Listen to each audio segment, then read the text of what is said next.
Story 1, because where we live in Switzerland, our taxes would increase significantly and pensions would be reduced 150% for both married versus 100% each if unmarried, if we got married. Our tax law incentivizes marriage if only one partner works, but that's not realistic for a majority of our population. Our quality of life is sustainable only because we have two incomes. Swiss law does have a long-term partnership option called concubinate that can be used to legally address medical decision-making, family planning decisions, inheritance, power of attorney, and so on without the need for marriage.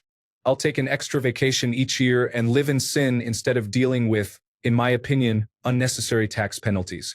Story 2. Because I am disabled, if I get married, I lose my disability. I receive supplemental security income money because of my disability, and I would lose that money if I married someone who makes above the poverty line, basically. Story 3. We're engaged but can't afford it. In the United Kingdom, so not worried about insurance reasons or anything like that, we just literally can't afford the wedding we want right now, and trying to save for anything is basically impossible. We live payday to payday. Story 4. We are American. He has a severe autoimmune disorder that requires treatment, and that treatment costs about $200,000 each year. He is only able to receive this treatment because he has copay assistance and current healthcare regulations prevent him from being denied coverage for his pre-existing condition. So, if he were to lose healthcare coverage, he's going to either get hit with hundreds of thousands of dollars of debt or die.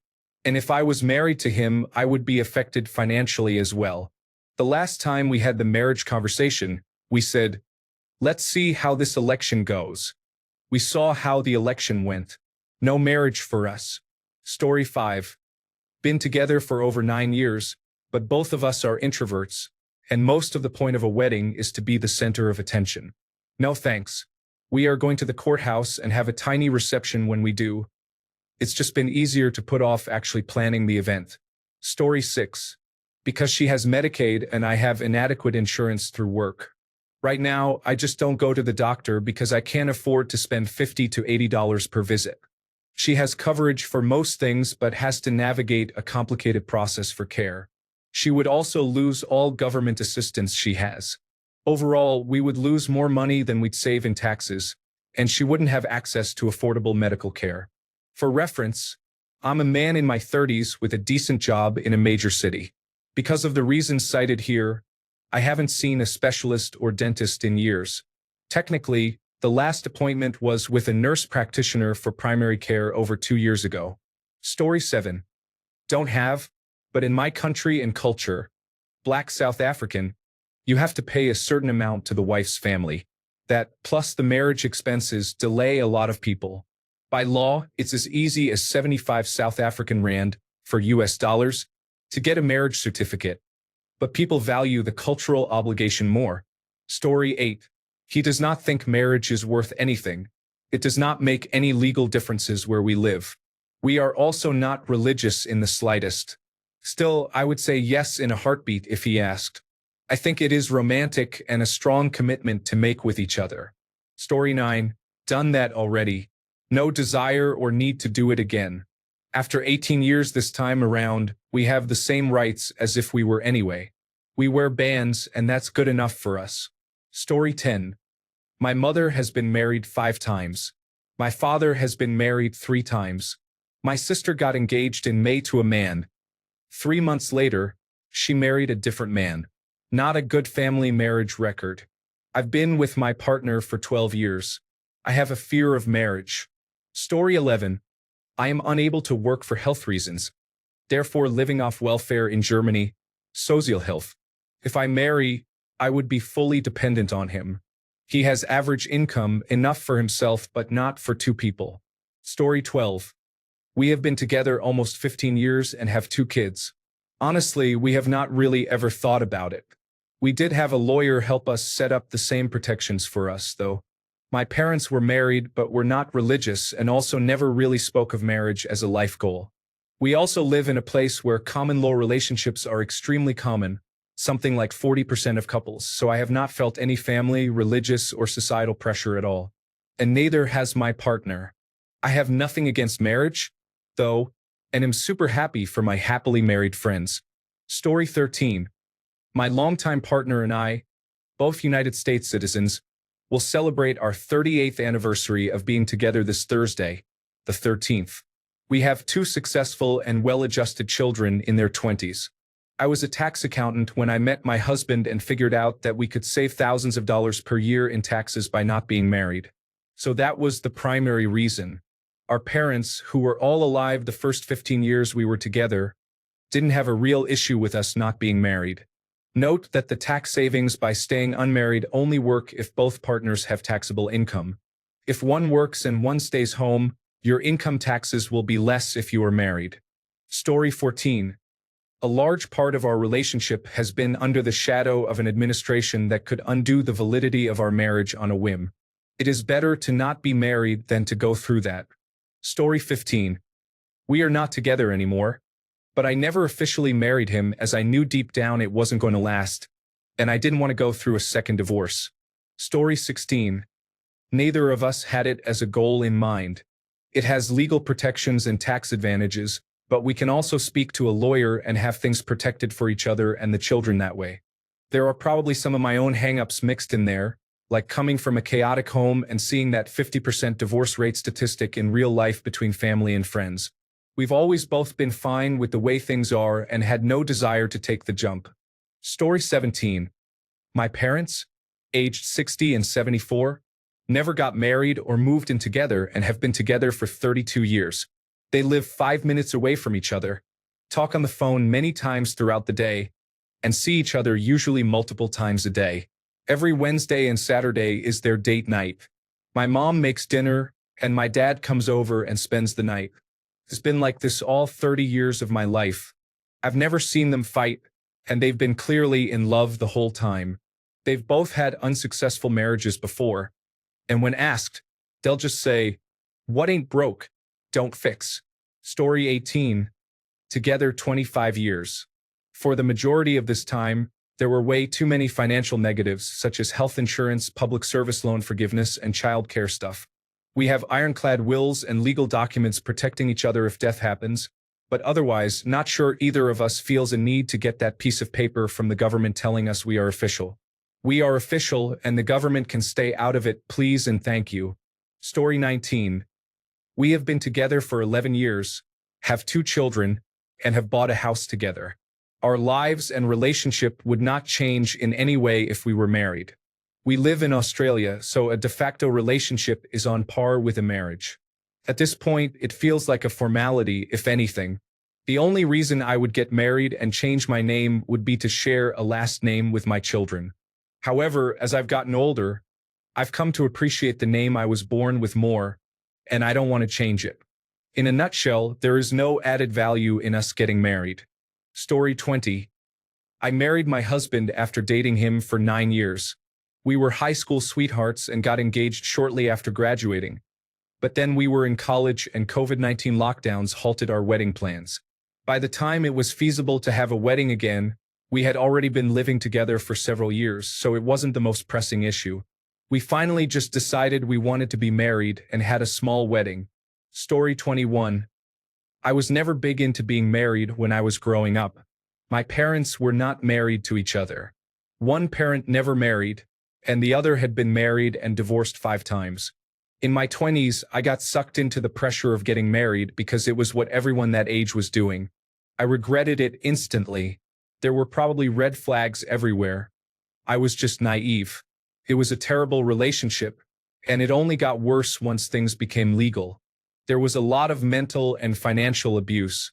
My new significant other is great, really great. I just feel more secure being autonomous. I know that sounds paradoxical, but I do not feel owned, and that is really important to me. Additionally, I like that there is a difference between you have to be with me and you and I choose each other every day. I am not 100% certain we will never tie the knot, just not yet. I want it to be because it is right for us and not for our family, not for the government, and not because of pressure. Story 22. I make too much money, $78,000. If we got married, the state would see us as one household instead of 2, and she would lose her state health care. Every year we go through the calculations, and it would end up costing us about $7,000 a year in medical costs and increased premiums. Thank God we live in a state that both has a fantastic state healthcare and doesn't have common law marriages. Story 23. Why bring the government into a perfectly good relationship? I don't want to be legally entwined with another person like that, even if it's my partner for over a decade. Besides, if push comes to shove, what's stopping us from saying we are married? It's not like anyone will ask us to prove it. Story 24. Because he doesn't ask me to. He is afraid that I'll divorce him and take half of his wealth, as that's how the law works here. We have been together for 7 years. Story 25. Because I don't want to get married. Other than insurance purposes, I don't really see the benefits. I don't disparage people who do get married. It's just not for me. Story 26. Because he is married and we are gay lovers. Arranged marriage, yes. Biggest mistake of his life, yes. Disownment across every conceivable board, yes. Also, the wife is the loveliest person and understanding of our situation. Yes, it is incredibly tough.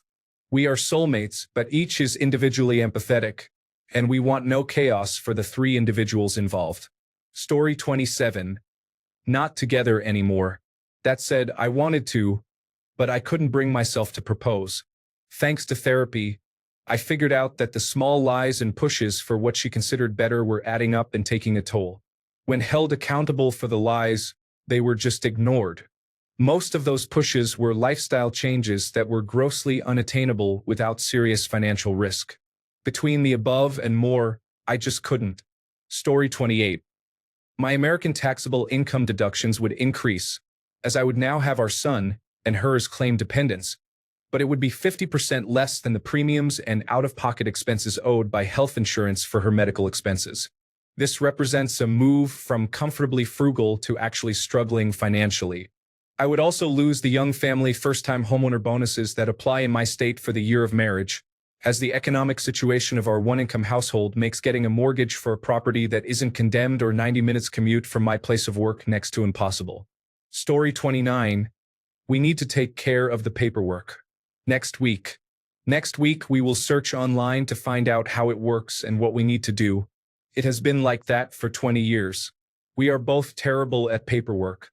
Plus, here in France, for a lot of matters, if you just say you are together, called concubinage, you are legally treated as if you are married without having to do the actual paperwork. Story 30. Because marriage means nothing in my humble opinion, it's an outdated institution. I've been with my partner for 25 years, and neither of us needs a document to prove our love and commitment. Story 31.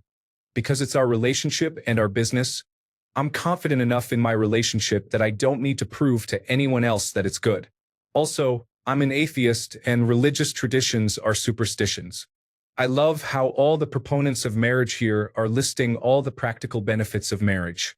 It really just reinforces the idea that marriage is so corporate. Story 32. She has been married twice and is acutely aware of the downsides, and I have almost been married twice and realized in hindsight that both would have been huge mistakes. So now we are both just like, what is the point? We will probably have a little commitment ceremony at some point, but we are not trying to spend $10,000 or get the government involved. Story 33. My mom divorced my dad in 2008 and has been with the man she cheated on him with ever since, even having a child with him 2 years later. She won't get married to him because she won't receive a portion of my dad's Social Security then. She feels entitled to it since she's never had a real job and wouldn't receive much on her own or with the new man who makes less. Edit. It's funny I got downvoted. My mom literally told me that she won't get married, is engaged by the way, because she will lose the portion of Social Security from my dad a couple of weeks ago. It's not speculation. She's been with the second man for almost the same amount of time she was with my dad but can't let my dad go. Story 34. 1. The institution of marriage is a sham and a cottage industry standing at $205.42 billion in 2024. The divorce industry is a racket, standing at $50 billion, likely closer to $70 billion now once adjusted for inflation. Diamonds, the most common and worthless rocks you can find on Earth, were promoted and artificially inflated in the early 1900s by De Beers as the only way to properly show you love someone. These rocks carry high value but have been crashing in the last few years as lab equivalents have unseated the dominance of mined minerals. If you try to sell a diamond ring, you'll be lucky to get 1/3 of its value back. Instead of a ring, I bought us a house with equity and a real investment return. More than half of marriages end in divorce. We don't need a piece of paper with paltry tax deductions to say that we love one another, or a binding contract stating that either of us are obligated to stay. We would both prefer that each wants to stay.